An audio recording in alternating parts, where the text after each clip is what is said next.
Grass identification is really fun. If you're saying, oh no, the weed's a grass and I'm gonna have a tough time identifying that and telling it apart from other weeds, well, this is wild Proso millet, and there are a few ways that you can tell this apart from other grasses. Okay, so one of the things we're going to look at here, first of all, it's an annual weed, not a perennial. So it's not going to have some enormously huge root system with rhizomes. It's just an annual weed. The other thing is, think about it, in the name, wild Proso millet. Well, what do we know about Proso millet? It's a pretty big seed. So if you compare that to a foxtail seed, and yes, with all grass weeds, the seed is going to remain attached to the plant for the life of that plant. So you can simply dig up the plant, look at the seed, and if you see a great big seed, it's definitely not going to be foxtail. Well, and the other thing too is you can look at the seed head as the plant gets big. Of course, you're looking at it across the fence in your neighbor's field, because you'd never let a weed go to seed on your farm, would you?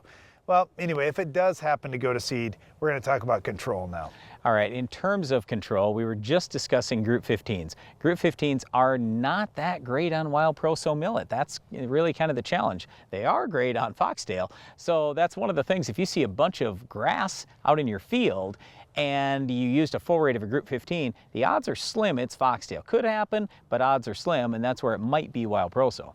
The other thing is, if you're going away from Roundup Ready corn, and you've got a problem grass like this, I would reconsider the decision, because it's going to be tough to kill some of these other species of grass, like wild Proso, field sandbur, woolly cup grass, if you don't have Roundup to clean them up. Yep, or Liberty. Either way, we've got something different than just the standard accent. Will accent kill wild Proso? Sure it will, but the wild Proso's got to be really small. You've got to have good weather, good application methods, all that type of thing.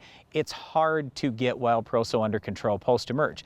Now, the one chemical family that we've left out so far is the HPPD family. If you were to, let's say, throw a Group 15 together with some Balance Flex pre-emerge, that's going to help you a little more. You could also use an HPPD post-emerge to get some help on this particular weed, but it's not the greatest.